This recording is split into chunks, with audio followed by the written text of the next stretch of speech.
Sweet கடையில் பொருள் வாங்கிய வாடிக்கையாளருக்கு கடையின் விளம்பரம் அச்சிடப்பட்ட பையை வழங்கி ரூபாய் 20 வசூலித்த விவகாரத்தில் வாடிக்கையாளருக்கு 15,000 ரூபாய் நஷ்ட ஈடுடன் பைக்காக வசூலித்த பணத்தையும் திருப்பி வழங்க நெல்லை மாவட்ட நுகர்வோர் நீதிமன்றம் உத்தரவிட்டுள்ளது. பாளையங்கோட்டை பர்கிட் மாநகரைச் சேர்ந்த பரமசிவம் என்ற வழக்கறிஞர் இதுகுறித்து மாவட்ட நுகர்வோர் நீதிமன்றத்தில் வழக்கு தொடர்ந்தார். இந்த வழக்கை விசாரித்த நீதிபதி தாகூர் மற்றும் உறுப்பினர் கனக சபாபதி ஆகியோர் இது சேவை குறைபாடு என கூறி பரமசிவத்திற்கு ஏற்பட்ட மன உளைச்சலுக்கு 10,000 வழக்கு செலவாக 5,000 விளம்பர பைக்காக 20 ரூபாயும் சேர்த்து 15,020 ரூபாயை வழங்க ஸ்வீட் கடைக்கு உத்தரவிட்டனர். கிருஷ்ணகிரி மாவட்ட ஆட்சியர் அலுவலக வளாகத்தில் நாளுக்கு நாள் அதிகரித்து வரும் குரங்குகள் தொல்லையால் பொதுமக்கள் கடும் அவதிக்குள்ளாகி வருகின்றனர். சுமார் 50க்கும் மேற்பட்ட குரங்குகள் முகாமிட்டுள்ள நிலையில் கடந்த ஒரு வருடமாக கூட்டமாக இவை அலுவலகத்திற்குள் புகுந்து அலுவலர்களை அச்சுறுத்தி வருவதும் உணவுப் பொருட்கள் கோப்புகள் ஆகியவற்றை எடுத்து சென்று சேதப்படுத்தி வருவதும் வாடிக்கையாகி உள்ளது.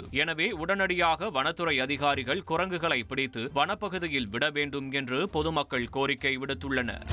கிருஷ்ணகிரி மாவட்டம் மகாராஜா கடைப்பகுதி அருகே 10க்கும் மேற்பட்ட காட்டு யானைகள் முகாமிட்டுள்ளன. இவை அவ்வப்போது அருகில் உள்ள விவசாய நிலத்திற்குள் புகுந்து 1000க்கும் மேற்பட்ட மரங்களை நாசம் செய்துள்ளதாக அப்பகுதி மக்கள் வேதனை தெரிவித்தனர். இதனால் விவசாயம் பாதிப்படைவதால் முகாமிட்டுள்ள காட்டு யானைகளை நிரந்தரமாக விரட்ட நடவடிக்கை எடுக்க வேண்டும் என்று வனத்துறையிடம் அப்பகுதி மக்கள் கோரிக்கை விடுத்துள்ளனர். 2.5 கோடிக்கும் அதிகமான தந்தி டிவியின் சப்ஸ்கிரைபர்ஸ் அண்ட் ஃபாலோவர்ஸ் குடும்பத்தில் நீங்களும் இணையுங்க.